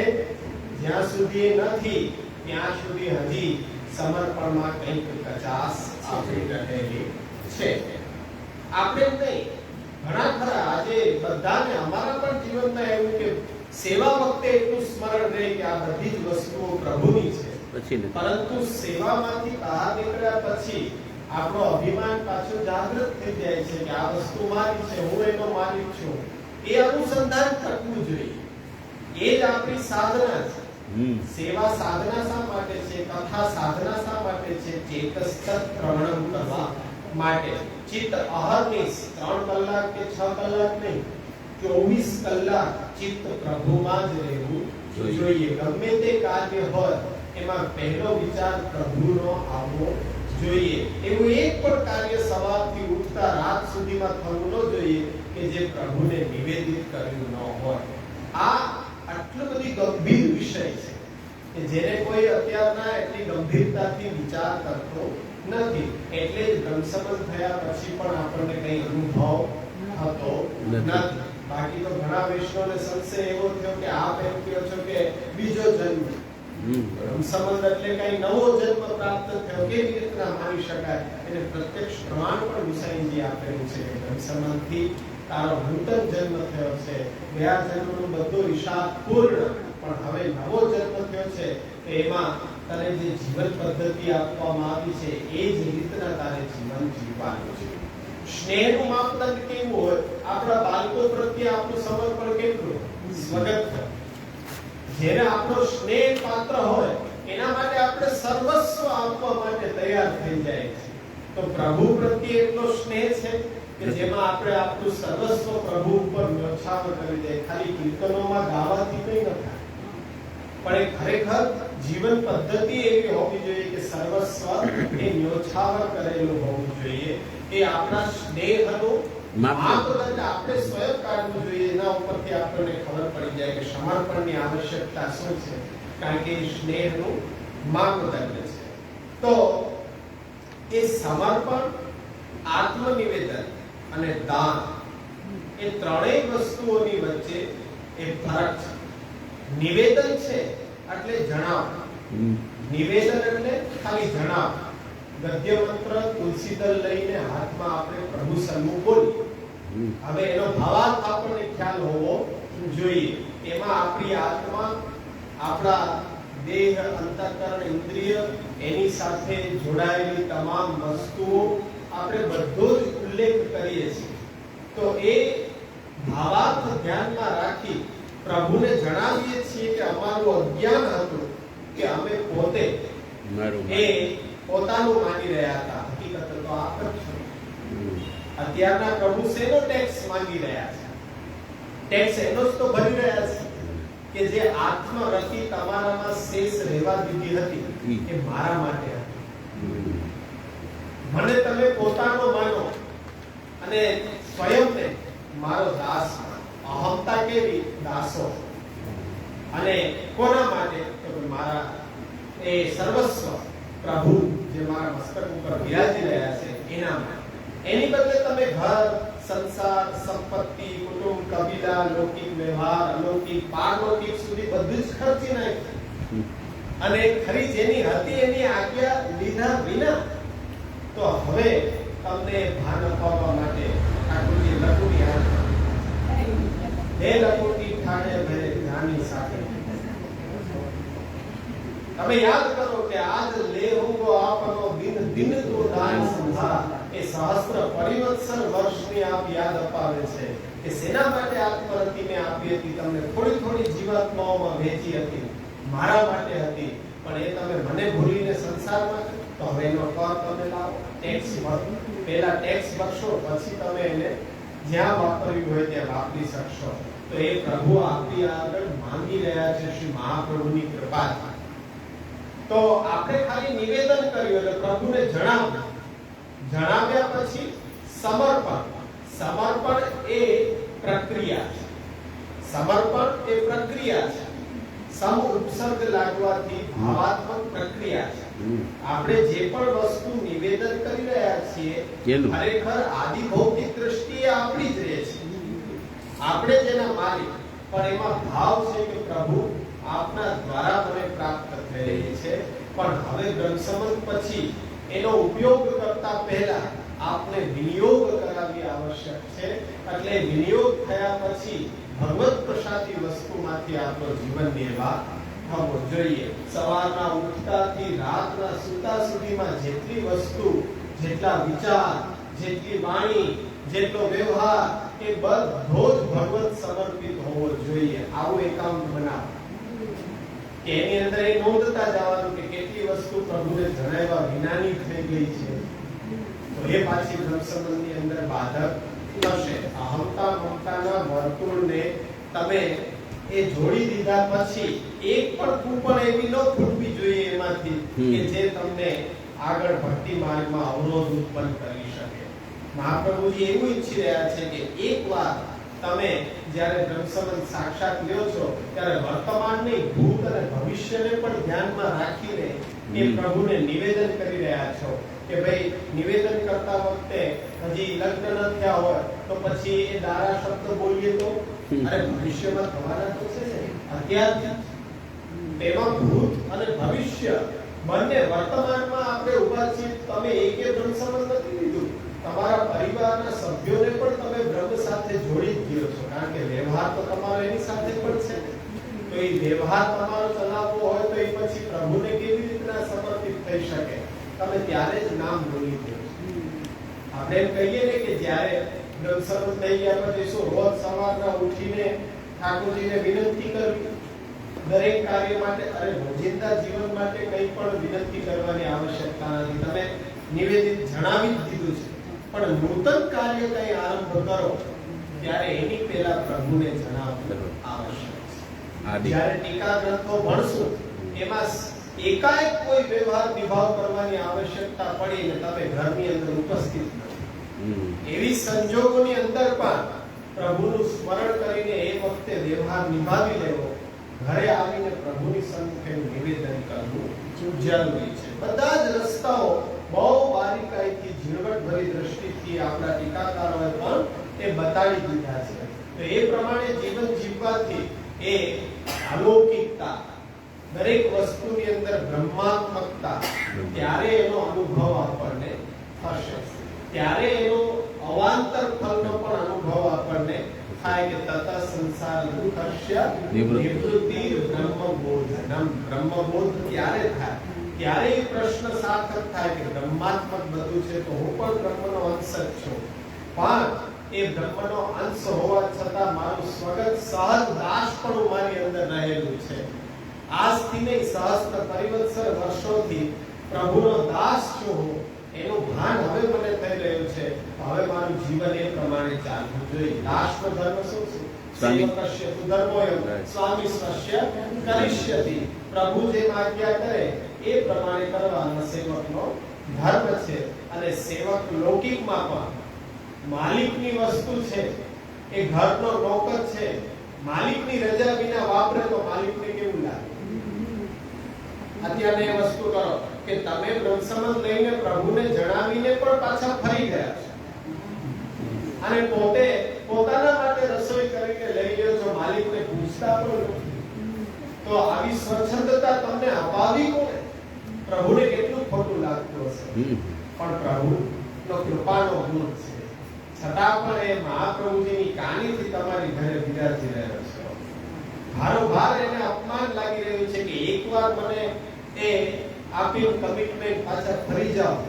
આવી જ્યારે 7 ફેરા અગ્નિના થઈને પછી તમે જો કંઈક એવું કરો તો પછી કેવો પ્રત્યાઘાત આવે?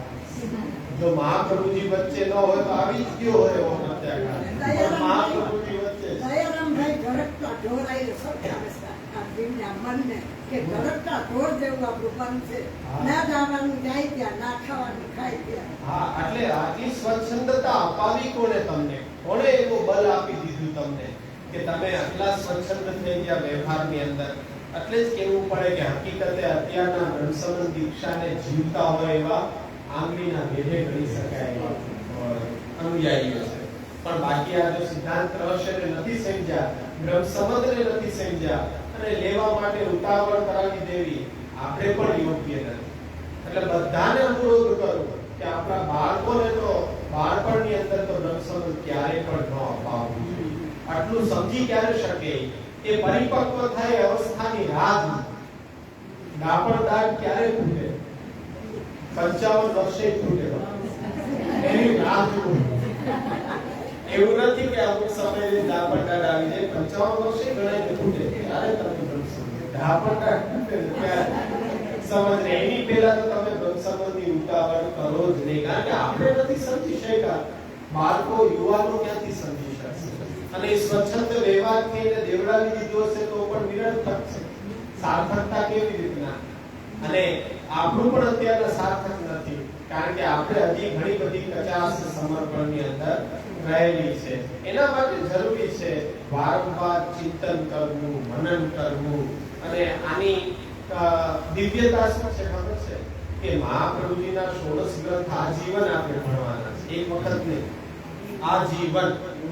અને એ વિલક્ષણતા એટલી છે કે એમાં ક્યારેય તમને કંટાળો નહીં હોય. અહીંયા ઘણા બેઠા છે એને 50 વખત ભણ્યો છે અત્યાર સુધીમાં સિદ્ધાંત હશે, પણ આમ આચાર્ય વાણી છે, કંટાળો આવે નહીં. બીજી જે લૌકિક બાબતો છે એમાં તમે એકવાર બધું વાંચન કરી લ્યો, બધું સમજી લ્યો, પછી બીજી ત્રીજી વાર ભાઈ આ તો ઘણી વખત સમજ્યો, આ બધું અમને ન કહ્યો. પણ અહીંયા તો આપણને નૂતન કંઈક ને કંઈક જાણવા મળી રહ્યું છે. એટલે એ સમર્પણ છે, એ પ્રક્રિયા છે કે આપણે જે નિવેદન કરેલું એ બધી વસ્તુને હવે તમે જીવી રહ્યા, જીવીને બતાવો. નિવેદન કરવાથી ઇતિશ્રી નથી થઈ જતી, પણ હવે સમર્પણ કે જે તમે બોલ્યા છો એ ઘરે ઠાકોરજી પધરાવી એ દરેકે દરેક વસ્તુને પ્રભુની સેવામાં જોડો, ત્યારે જઈને કૃષ્ણ સંબંધની દિશા તમને પ્રાપ્ત થશે. ત્યાં સુધી બ્રહ્મ સંબંધ તો નિર્દોષતા માટે છે, સાચું તો કૃષ્ણ સાથે બંધાવાનું છે. તો એ બ્રહ્મની સાથે બંધ્યા, આત્મનિવેદન પછી સમર્પણ કર્યું. સમર્પણની અંદર એક વસ્તુ એટલી છે કે આ વસ્તુ આપણે પ્રભુને ધરી રહ્યા છીએ, તેના ઉપર આપણી માલિકી તો રહે છે, કેન્સલ નથી કરતા. આપણી માલિકીની જ રહે છે વસ્તુ, પણ આપણો ભાવ છે એ પ્રભુની હોવાનો એ ભાવ આપણે એમાં મૂકીએ છીએ. બાકી તો ભોગ ધરેલી વસ્તુ પાછી આપણે ઉપયોગમાં ન લેવાય, એ દાન થઈ જાય. એ દાન થઈ જાય.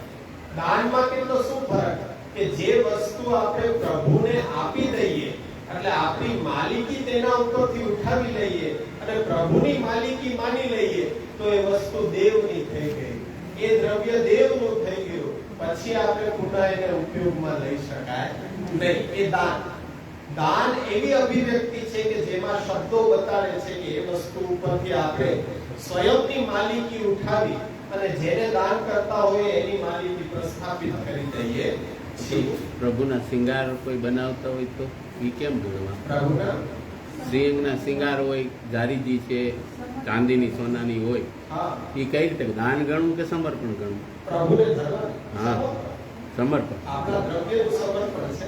અચ્છા, પ્રભુની વસ્તુ છે અને પ્રભુનો ઉપયોગ નહીં આપણે બોલી છે એમ કે ઠાકોરજી માટે આ બનાવવું છે, શબ્દ બોલી છે આપણે એવો. ઠાકોરજી માટે કહેવાથી કઈ નથી. અચ્છા, હા, ઠાકોરજી માટે જ છે એવી નથી. હાલો ઠાકોરજીની છે વ્યવહાર આપણે એક પ્રકારનો રહે છે, પણ હકીકતે આપણા દ્રવ્યથી આપણે હા, એ તો પ્રબંધન દ્રવ્યથી નહીં. પ્રભુને ભેટ કરેલું દ્રવ્ય હોય એમાંથી જારીજી સિદ્ધ કરાવી હોય તો પછી આપણા ઉપયોગમાં ના. ભેટ તો આપણામાં બોલવાની બહુ ઓછી છે, પ્રભુ માટે છે. હા, બસ હકીકતે બોલવાની પણ વ્યવસ્થા આપણે બોલવામાં વિવેક, જો મનમાં એવો ખટકો ઉભો થતો હોય કે પ્રભુ માટે બોલી દીધું પછી આપણે ન લેવાય. મેવો કેમ લઈએ? પ્રભુ માટે. તો પછી ભોગ કરીને તમે લેશો? લે જ છીએ, આપણે લઈએ જ છીએ. તો પછી મનમાં એવું ભાવના કે પ્રભુની થઈ ગઈ છે તો પછી એ મેવો બહાર ગાય પધરાવી આપણે ન લેવાય. પણ એ બોલવાની પ્રક્રિયા એવી છે. અચ્છા, કે આપણે એમ કેવું જોઈએ કે આ અંદરની વ્યવસ્થા માટે અને આ બહારની વ્યવસ્થા માટે. ભંડાર પર એક પ્રોબ્લેમ થાય કે ભંડાર એટલે આ તો પ્રભુનો ભંડાર. પ્રભુનો કહી દેશો ને પછી જો તમે તમારા માટે વાપરશો તો મનમાં પાછી દુવિધાઓ. પણ આ મારી વ્યવસ્થા છે, આ અપ્રસ્તુત વ્યવસ્થા છે, આ બાર સેવકીની વ્યવસ્થા છે, એમ આપણે બોલીએ છીએ. મનમાં જો એવો ભાવ રહી જાય તો હકીકતે બોલાય જાય તો કઈ થઈ નથી જતું. આ તો મનને ખાલી સંશયાત્મક રાખે છે આ શબ્દો બધા. આ શબ્દો એવા સંશય ઉત્પન્ન કરાવે છે. પણ માની લો કે તમે ખરેખર પ્રભુને જણાવો સામે ઉભા રહીને પ્રભુ આજથી મેં આપને ધરી દીધું, હવે આ મારા ઉપયોગમાં નહીં આવે, તો એ દાનની પ્રક્રિયા છે. અને એવું દાન અહીંયા આપણે પ્રભુને પાછું દેતા નથી. દાનના દિવસો એ દાન અલગ છે. બ્રાહ્મણોને જે દાન આપી દીધું એ વસ્તુ પાછી આપણે માંગીએ. કન્યાદાન કર્યું હોય પછી કન્યાની એક વસ્તુ આપણા ઉપયોગમાં આપણે લઈએ, ભલે સાસરે ન લઈ ગયો, ઘરે મૂકી ગયો તો આપણે સાસરી ઉપર મૂકી દે, એને અડાય નહીં, એ આપણા ઉપયોગમાં લેવાય નહીં, કારણ કે દાન કરી દીધેલી વસ્તુ. દત્તા અપહાર, દત્તસ્ય અપહાર પાછું એ ન થઈ શકે કે દેવને ધરેલી.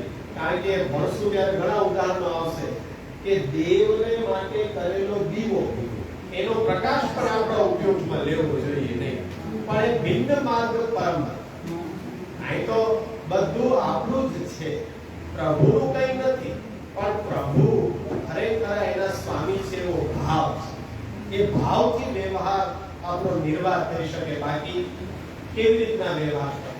આ દેહ છે, નવરત્ન આપણે ભણ્યા, ઈસાઈજી વિવૃત્તિ કરી, એનો પ્રારંભ ત્યાંથી જ કર્યો છે કે આ દેહ છે એનો નિર્વાહ કેવી રીતના કરે? પ્રસાદી ભગવાનનું જે ધરેલું છે એ પાછું લઈ ન શકાતું હોય. જો તો કરવું અને પ્રભુને ધૈર્ય વિના પાછું કઈ લઈ ન શકાય. અને દેહને આવશ્યકતા તો પડે. જો દેહ જ નહીં રહે તો પછી આ ભક્તિ માર્ગની પ્રક્રિયા કેવી રીતના થઈ શકે?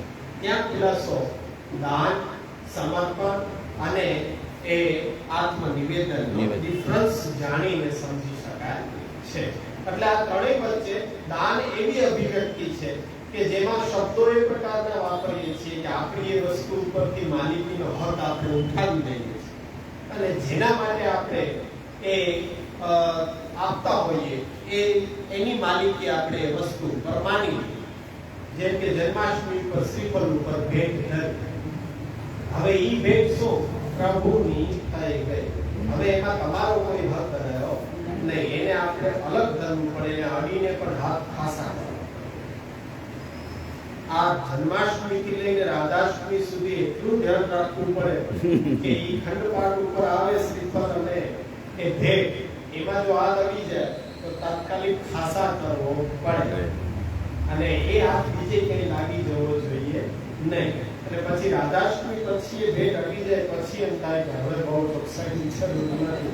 ત્યાં સુધી આગળ ને આગળ આવે અને ક્યાંક આપણે હટાવવામાં હાથ લાગી ગયો તો ખાસા કરવાનું ભૂલવું જોઈએ નહીં. કારણ કે ભેટ કરેલી વસ્તુ છે એ પ્રભુની અલગ રાખીએ છીએ આપણે.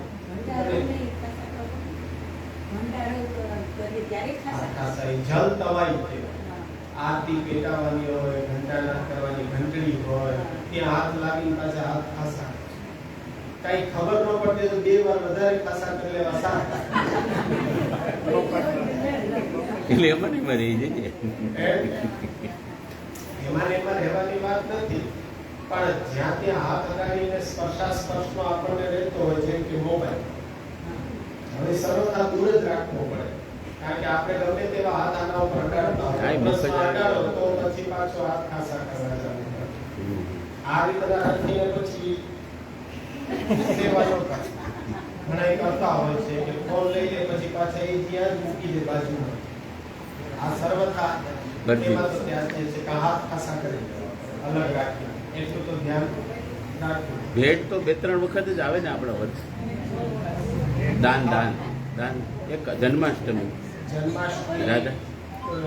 રાધાષ્ટમી ઉપર, પછી પાટોત્સવમાં એના ઉપર હરડીમાં કરીએ છીએ. 4-5 વખત આવે. બહુ ભેટ કરવાની આપણે આખા ભેટમાં છીએ પછી વારંવાર ભેટ શું કરી શકે?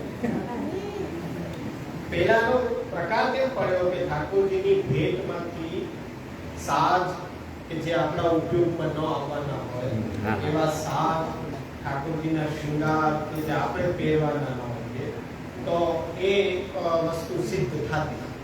પહેલા શું હતું કે ચાંદી સોનાના સિક્કા ચાલતા, એ ભેટ કરવામાં આવતા તો દ્રવ્ય એટલું ભેગું થાય. હવે તો ક્યાં આપણે સિક્કા કે કઈ ચાંદી સોનાની વસ્તુ આવે, 1 રૂપિયાના સિક્કા હોય એમાં કેટલું ભેટ આપણે મિલાવીને પણ કરાવી શકાય. પણ પાછો સંશય રહે કે ભવિષ્યમાં આપણા પછી આ કોઈનું ધ્યાન ન રહે ને ક્યાંક કોઈ વાપરી લે તો અને વેચી નાખે તો સોનાના સિક્કાના રૂપિયા બનાવી લે તો. એટલે આપણે સંશય જ કાઢી નાખો કે એ ભેટ ગાયમાં આપી દેવી. આપણા દ્રવ્યથી શિંગાર, સાજ, વસ્ત્ર બધું કરાવીએ તો પછી કોઈ બાધક નથી. એનું પાછળથી પ્રસાદીમાં ઉપયોગ કરીએ તો પણ બાધક નથી. શ્રીફળ જલમાં પધરાવી ગ્રહણ આવી જ રહ્યું. શ્રીફળ જલ બે શ્રીફળ છે જન્માષ્ટમીના દિવસે 2 શ્રીફળ ધરીએ, પછી એને પાછું લખ્યું છે રાધાષ્ટમીમાં એ જ પાછા 2 આવે. રાધાષ્ટમી સુધી પાછી ખંડપાઠ ઉપર આવે 2 શ્રીફળ. એને એ જ કેમ નવા કેમ? એને એ જ નહીં. રીત એવી છે કે જન્માષ્ટમી થી જન્માષ્ટમી બદલાય. શ્રીફળ એટલા માટે કે એક સુકન છે, નીચે ભેટ ન ધરાય, જમીન ઉપર ભેટ ન ધરાય, શ્રીફળ કઈક ઉપર રાખવું જોઈએ. ખાલી પીળા અક્ષત રાખીને એના ઉપર ભેટ ધરાય પણ નીચે ન. આ બધા નિયમો છે. જેમ દીવડો હોય જમીન ઉપર અંત સમય મુકાય, અશુભ છે. શુભમાં તમે કઈ ન કરી શકો તો ચોખા નાખીને એના ઉપર મૂકો, ચણાની દાળ મૂકીને એના ઉપર મૂકો, કઈક ને કઈક નીચે રંગોળી કરીને એના ઉપર મૂકો, પણ જમીન ઉપર દીવો મૂકવો અશુભ છે. આખી પણ આપણે મૂકીએ બેસી બંને બાજુ. એ પાછું ભાવાત્મક વિષય છે કે બધું દોહેરા હોવું, યુગલ સ્વરૂપની ભાવના. કીર્તનની કડી હોય તો પહેલી કડી 2 વાર યુગલ સ્વરૂપની ભાવના, એમ એ ભાવનાનો વિષય છે. પછી એમાં બહુ ઉતરવા જેવું છે. સમર્પણ, દાન અને આત્મનિવેદન, આ ત્રણેયનો ડિફરન્સ આપણે સમજ્યા. ત્યાર પછી સમર્પણ શું બતાડે છે? સમર્પણ અનન્યતા આપણને બતાડે છે. જે તત્વ પ્રત્યે આપણે સમર્પિત હોઈએ તો ત્યાં અનન્યતા હોવી જરૂરી છે. જેમ પતિ છે એ પત્નીને અનન્ય હોય, જ્યાં સ્નેહ હોય સુદૃઢ ત્યાં અનન્યતા હોવાની છે. માતા પિતા પોતાના પુત્ર પ્રત્યે એ અનન્ય હોય તો એ અનન્યતા છે એ બધાને પ્રિય છે. અને સમર્પણ ત્યારે જ સિદ્ધ થયું કહેવાય કે જ્યારે અનન્યતા આપણી હોય ત્યારે. પણ અન્યતા હોય ત્યાં સુધી સમર્પણ સાર્થક થઈ શકતું નથી. અનન્યતા, એ અનન્યતા સાર્થકતા ક્યારે થાય કે જ્યારે અમુક બાબતોને આપણે છોડીએ ત્યારે. કઈ કઈ બાબતોને આપણે છોડીએ? જો અનન્યતા ક્યાં છે તો એ પણ તમને હું બતાવી દઉં. ભગવદ ગીતાના 12મા અધ્યાયનો 6 થી 8 શ્લોક, એની અંદર અનન્યતા બતાવી છે કેવી હોવી જોઈએ. આ કમ્પેરેટિવ સ્ટડી છે કે ભગવદ ગીતા, ભાગવત, બ્રહ્મસૂત્ર ને વેદને લઈ. ત્યાં ભગવદ ગીતા નો 12મો અધ્યાય અને 6ઠો, 7મો અને 8મો જગ્યા રાખીને ઘરે જઈને લખી દે.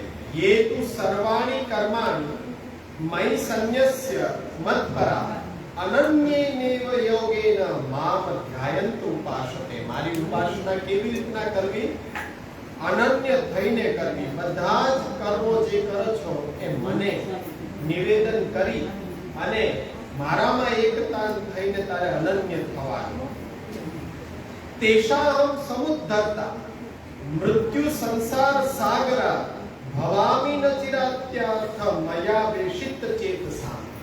જે આ રીતના અનન્ય થઈને મને ભજી રહ્યો છે એને હું આ મૃત્યુ રૂપ સંસાર સાગરથી ત્વરિત ઉદ્ધાર કરું છું. જે અનન્ય થઈને મને ભજી રહ્યો છે એનો અર્જુનને સ્વયં કહે છે કે એનો હું પેશાહમ સમુદ્ધરતા, મૃત્યુ સંસાર સાગર, આ જન્મ મૃત્યુના ચક્કરમાંથી તરત હું છોડાવી દઉં છું. પણ ક્યારે? અનન્યતા હોય ત્યારે. મય્યેવ મન અધ્યાસત્વ મયી બુદ્ધિ નિવેશ્ય નિવસ્યસી મય્યેવ અત ઉર્ધવમ ન સંશય. જે આ રીતના મન મારામાં પરોવીને મારું ધ્યાન કરી રહ્યો છે એને ક્યારેય પણ અધોગતિ થતી નથી. એ મને જ પ્રાપ્ત કરે છે. અનન્યતાથી પ્રાપ્ત શું થાય તો કે સાક્ષાત પ્રભુ એ પ્રાપ્ત થઈ રહ્યા છે. ત્યાં પણ સમર્પણની વ્યાખ્યા અનન્યતા છે. તો અનન્યતાને ભગવાન ગીતાજીના 12મા અધ્યાયના 3 શ્લોકની અંદર બતાવી રહ્યા છે. એ તમે ધ્યાનમાં રાખો તો પણ ક્યારેક તમને બોલવાનો મોકો મળે તો ભગવદ ગીતા ઉપર સમર્પણને તમે બોલી શકો છો. જેમ 9મો અધ્યાય અને 12મો અધ્યાય આવ્યો એના ઉપરથી આખું વિવરણ એ સમર્પણનું થઈ શકે છે. અનન્યતા માટે હવે તમને પાછો આમાં શું હોય કે અભ્યાસ માટે એટલે ઓછા જણા આવે કે અહીંયા મગજ કસવાની જરૂર પડે, એટલે બીજા બધામાં જરૂર પડતી નથી. ભક્તિવર્ધનીમાં ક્યાં એવા શ્લોકો છે કે જ્યાં એ અનન્યતાનું લક્ષણ આપણને જોવા મળે છે? તરત યાદ આવી જાય. પણ આપણે શું છે કે એટલી કચાશ છે કે બધા ગ્રંથોની અંદર આપણે અવમૂલ્યન કરતા રહીએ તો આપણને ખ્યાલ આવે. ચોથો, પાંચમો અને છઠ્ઠો ભક્તિ વર્ગની ગ્રંથની અંદર મહાપ્રભુજી ત્યાં અનન્યતા બતાવે છે. બીજમ તદુચ્યતે શાસ્ત્રે દ્રઢમ યજ્ઞા વિનશ્યતિ સ્નેહાદ રાગ વિનાશ સ્યાદ આશક્ત્ય સ્યાદ ગૃહારુચિ. પ્રેમ થાય પ્રભુમાં ત્યારે ઘર જ છે, બીજા પ્રત્યેનો સ્નેહ છે તે આપણને ખટકવા લાગે કે પ્રભુમાં, એ પ્રભુના પ્રેમની અંદર જો સહાયક ન હોય તો બાધક થવા લાગે. પણ જ્યારે આસક્તિ થઈ ત્યારે તો ઘર પરિવાર ઇત્યાદિમાં અરુચિ જેવો વિષય ઉભો રહે. ગ્રહસ્થાનમ બાધકત્વમ અનાત્મત્વમ ચ ભાષતે યદા સ્યાદ વ્યસનમ કૃષ્ણે કૃતાર્થ સ્યાદ તદેવ.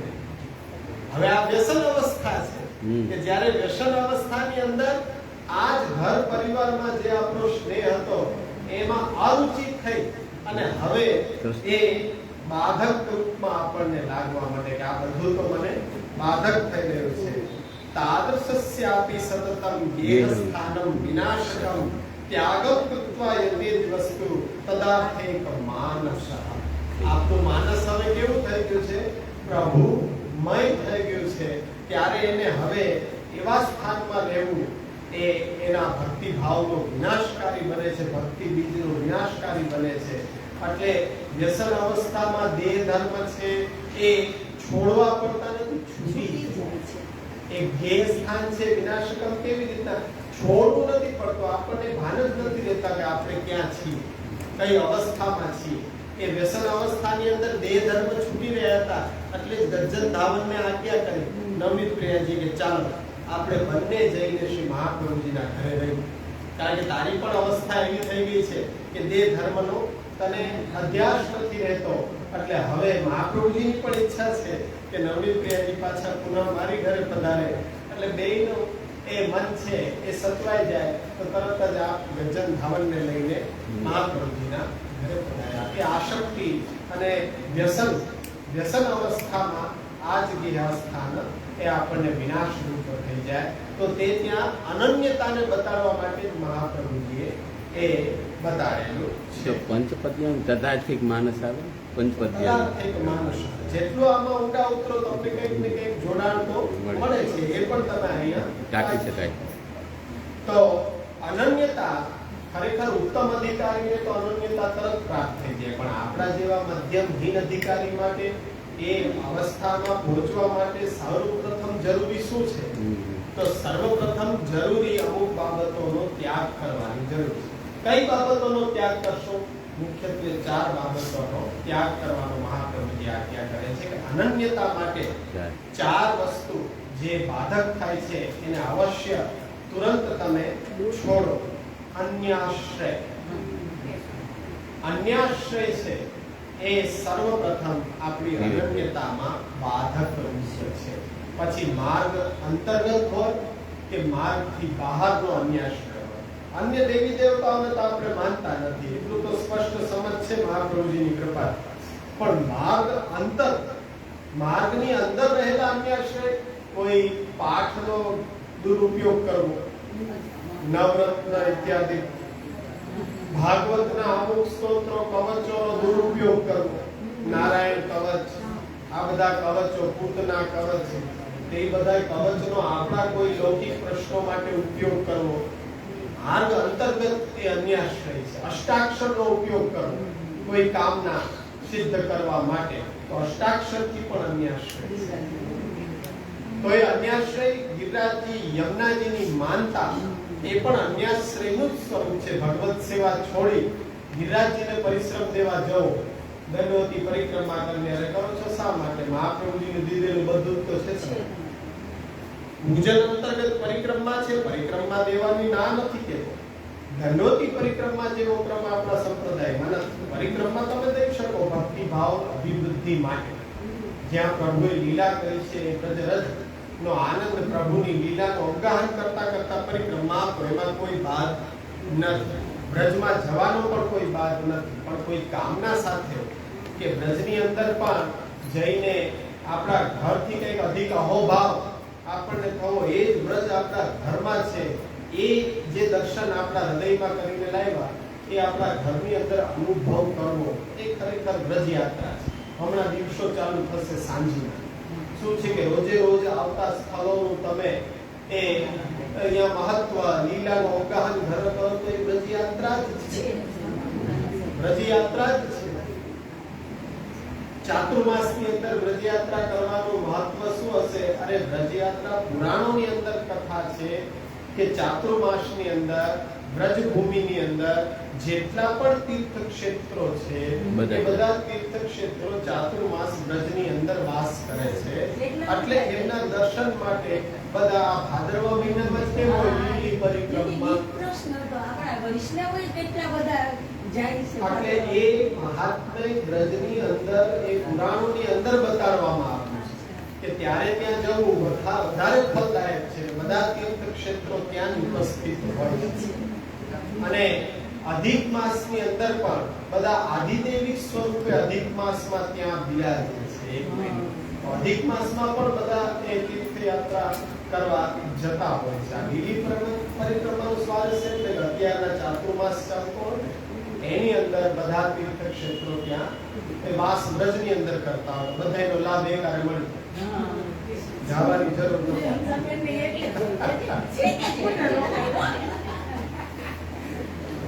હવે કોમન થઈ ગયું છે વ્રજની અંદર. હવે જો આપણી મેં પેલા જીવા સ્વભાવ હવે થોડા ટાઈમમાં ગોકુળ જેવું નહીં લાગે. ત્યાં મોલ એક ખુલશે, ત્યાં રેસ્ટોરન્ટ એક ખુલશે, ત્યાં હોટલ એક ખુલશે. પ્રાચીનતા બધી આપણે જ્યાં જઈએ ત્યાં ગુજરાતી પણ વાક આવે છે.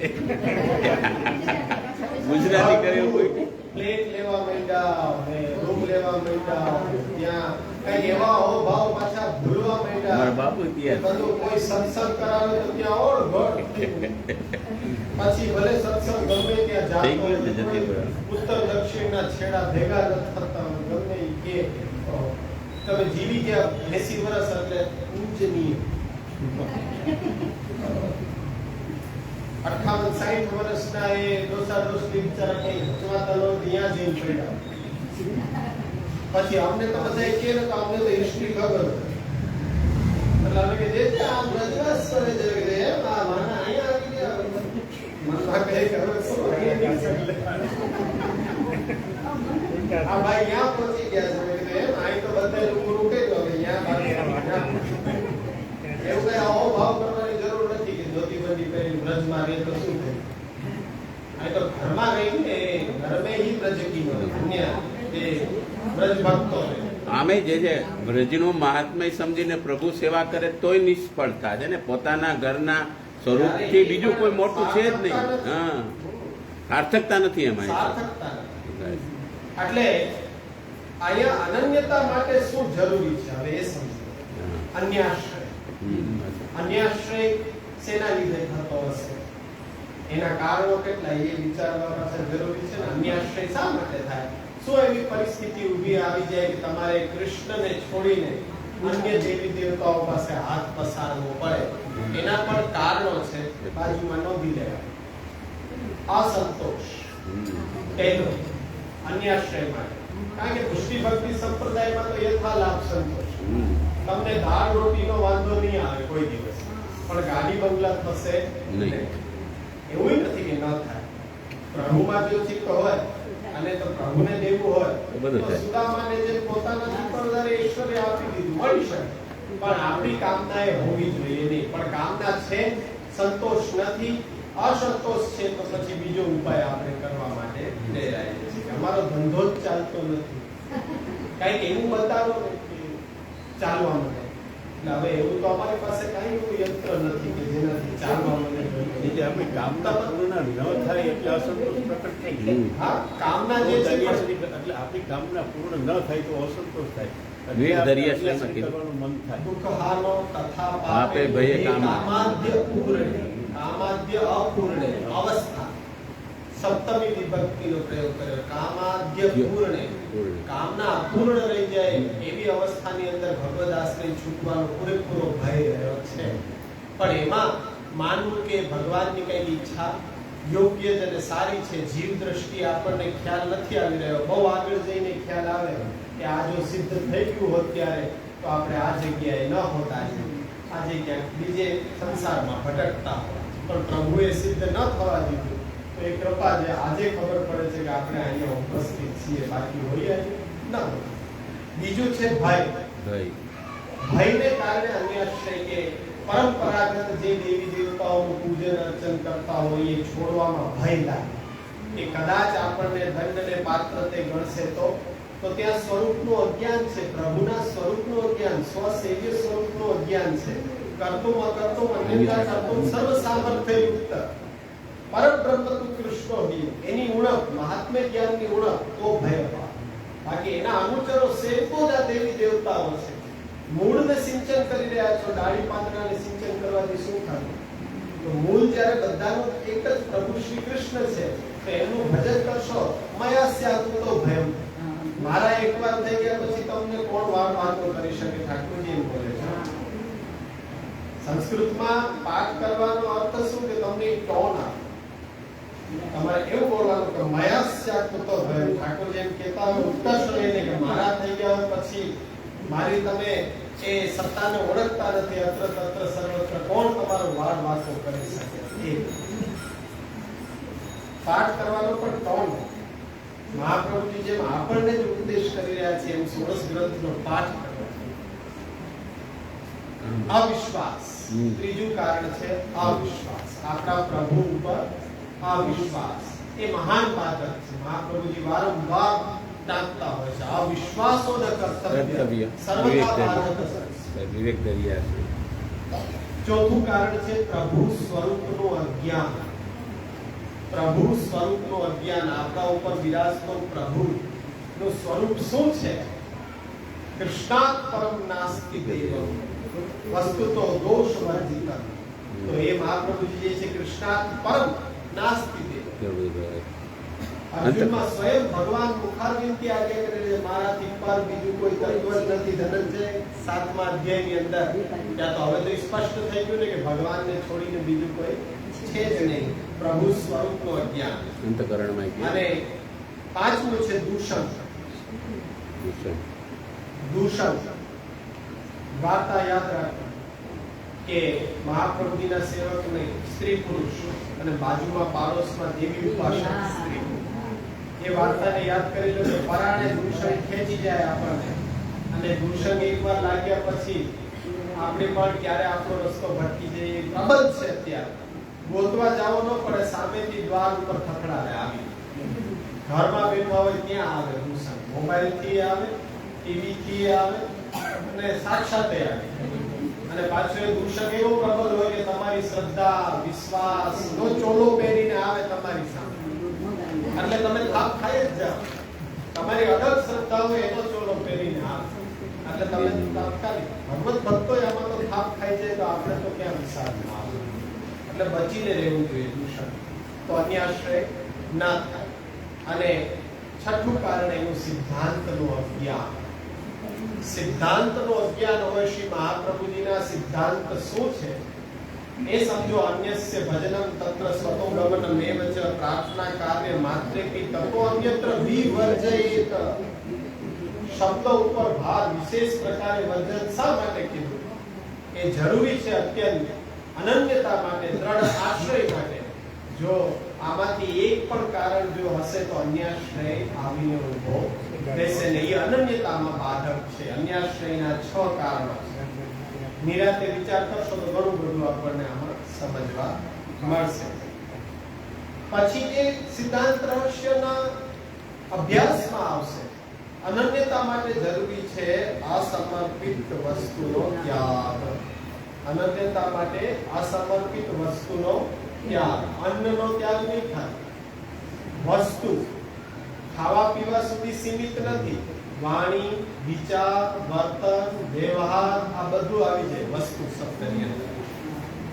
જેનાથી આપણે સમર્પણને સમજ્યા એ જ વસ્તુ અન્ન છે મહાપ્રભુ ઉપયોગ નથી કરતા. બાકી બધી વસ્તુ આપણે જે એનો ઉપયોગ કરી દી પાછા આપણે કરીને લઈએ એટલે સમર્પિત થઈ ગયા એમ સમજો. નહીં, એ તો હજી પ્રારંભિક કક્ષા છે. બસ. પણ એ સિવાયનું બધું એટલે ગદ્ય મંત્રમાં એ અન્ન જ ના આવે, બાકી બધું આવે.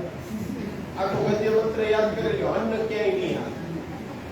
અસમર્પિત અન્નના એમ નથી કીધું, અસમર્પિત વસ્તુ. એટલે ઈ સિવાયની બધી વસ્તુ રહી જાય છે. કારણ કે તો ભગવદ ગીતાની અંદર પણ ભગવાન કહે છે કે પોતાના માટે રસોઈ રાંધે ઈ પાપને રાંધે અને પોતાના ઈશ્વરને, પોતાના ઈષ્ટ દેવતાનો ભાગ કાઢ્યા વિના પોતે એનો ભોગ કરી લે તો એ સાક્ષાત પાપને ખાય છે. આપને પુરાણો પણ એ કહે છે, ઉપનિષદો પણ કહે છે કે ભાઈ પ્રભુને ધૈર્યા વિનાનો અન્ન એ શ્વાનના માંસ ભક્ષણ બરોબર છે અને પ્રભુને ધૈર્યા વિનાનું જલ લેવું મદિરા સમાન છે. કોઈ ભેદ નથી. એ તો મહાપ્રભુજી કહે છે કે પહેલાથી વૈદિક સનાતન પરંપરાનો ચીલો ચાલ્યો આવે છે. એટલું તો આ લોકો નહીં ભૂલ્યા હોય, પણ ઈ સિવાયની કચાસ ક્યાં રહી ગઈ છે? ત્યાં મહાપ્રભુજીની અને અન્ય આચાર્યોની વિચારધારામાં ભેદ દ્રષ્ટિ આવી.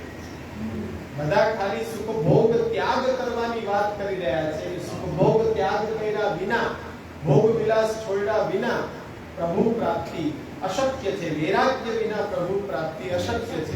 મહાપ્રભુજી કહે છે કે એવી પ્રાયોરિટી નથી. ભોગ વિલાસ ને બધું દેહ ધર્મો આવશ્યક છે, પણ એનો નિભાવ કઈ રીતના કરવો, ભગવત પ્રસાદી વસ્તુથી કરવો જરૂરી છે.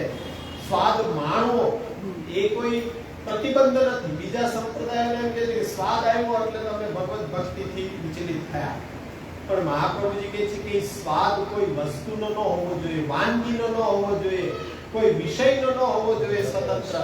એ કૃષ્ણ અધરાત્મતા સ્વાદ હોવો જોઈએ. તો એને માણવામાં પણ કોઈ ભય નથી. આપણે જોઈએ કેવો સ્વાદ એ પ્રભુને એ ધરાવીને આપણે માણીએ છીએ કે નહીં?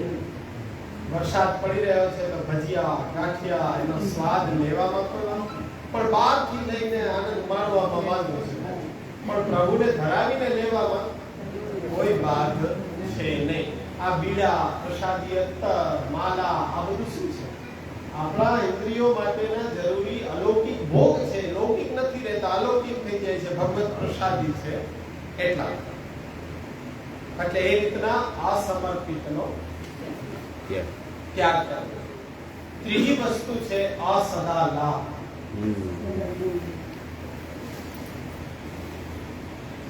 વૃથા લાભ ધ્યાન ક્રિયા સર્વથા પરિત્યજેત. સર્વ નિર્ણયમાં મહાપ્રભુજી આજ્ઞા કરે છે કે જરૂર વિનાની વાતો, જરૂર વિનાની એ ક્રિયાઓ, એનો જરૂર વિનાનું મનનું ધ્યાન એ તરત જ સર્વથા ત્યાજ્ય છે. જ્યાં જરૂર પડે ત્યારે જ વાણીનો એટલો જ ઉપયોગ કરવો જોઈએ એ શીખવું જોઈએ. વાણીનો નિગ્રહ કરવાથી ભગવત ધર્મ દ્રઢ જલ્દી થાય. પણ જો વાણીનો તમે ઉપયોગ કરે રાખો, જરૂર વિના પણ બોલ્યા રાખો, તો સંસારમાં વધારે આસક્ત તમે તમારી જાતે જ બંધાવ છો. એવી કોઈ વાત જ ન કરો કે જે ભગવત વિષય સિવાયની હોય. તો પછી એ પ્રયોગ ખાલી કરી લેવાથી ઘણી બધી દ્રઢતા આપણને ભગવત ધર્મમાં આવે છે. એટલે કે વાણી જ છે આપણને સંસારની અંદર વધારે આસક્ત બનાવે છે. એટલે વૃથા લાભ ક્રિયા ધ્યાન સર્વથા પરિત્યજેત. આ મહાપ્રભુજીનો સિદ્ધાંત છે. અને એમાં પણ ચોથો પ્રકાર છે દુષંગનો. કે આ દુષંગ છે એનાથી બચવું તો અનન્યતા રહી શકે, બાકી અન્યાશ્રય થયા વિના રહે નહીં. આ વસ્તુ આપણે સમજ્યા ભગવદ્ ગીતા ઉપરથી. સમર્પણ સ્નેહનું માપદંડ, સમર્પણ આત્મનિવેદન અને દાનનો પ્રભેદ, અને પછી ભગવદ્ ગીતાની આધારે સમર્પણ અનન્યતા, અને ત્યાર પછી અનન્યતાને ભક્તિવર્ધની અને આપણા માટે અનન્યતા માટે જરૂરી ત્યાજ્ય. હવે થોડુંક વાક્ય પૂછી લઉં. આપણે જ્યારે ભગવાનની સારસ્વત પંથમાં જ્યારે બધાય દેવોના સ્થળોના પ્રભુએ બોલાવ્યા ને પ્રયાગ નહોતા આવ્યા ને એ બાબતે આ અત્યારે બધા ગોકુળ મથુરામાં બધા તીર્થો હોય છે, એવું હોય છે. ब्रज जो यही हमारो राज है, ब्रज मंडल सर्व. तो ये प्रभुए बताया, प्रभु સર્વ સત્તાધીશ છે.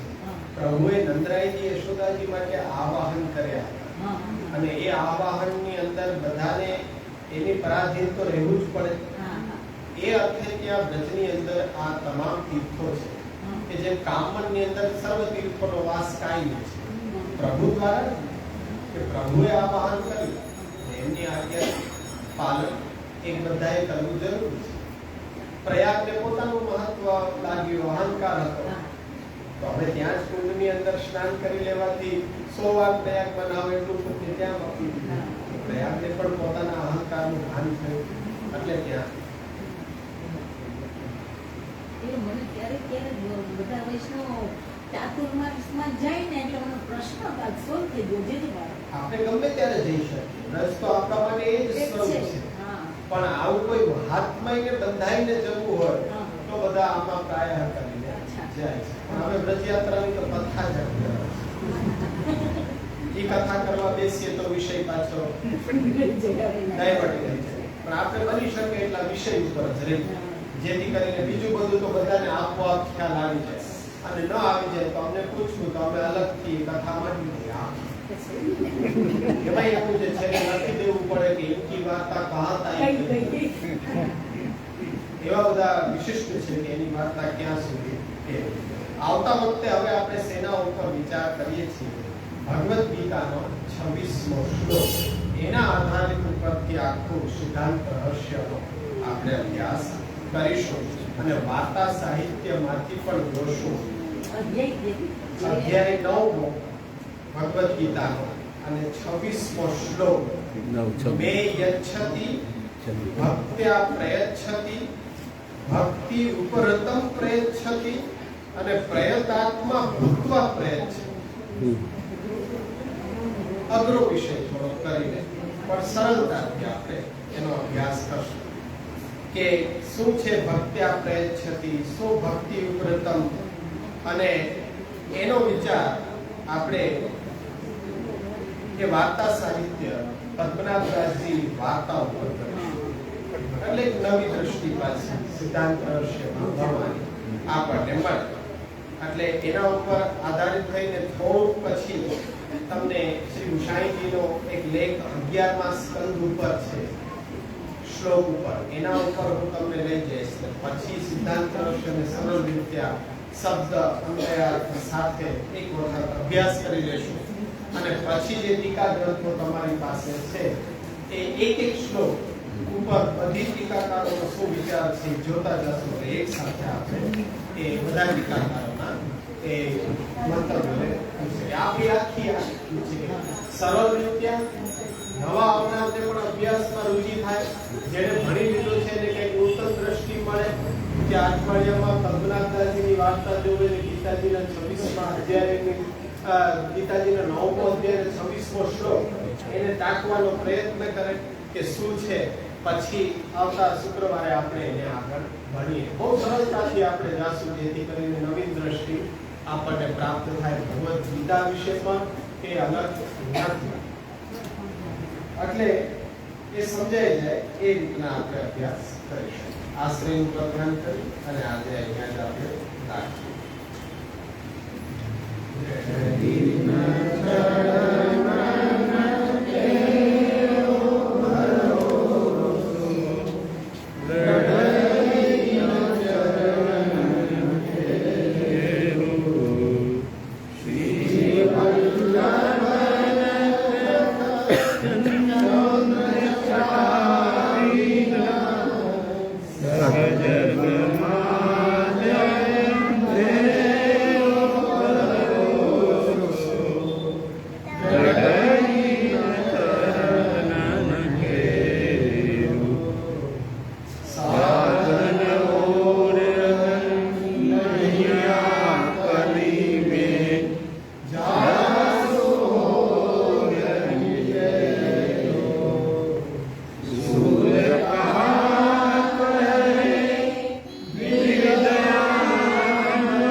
वल्लभाधीश की जय, श्री गोपीनाथ परम दयाल की जय, श्री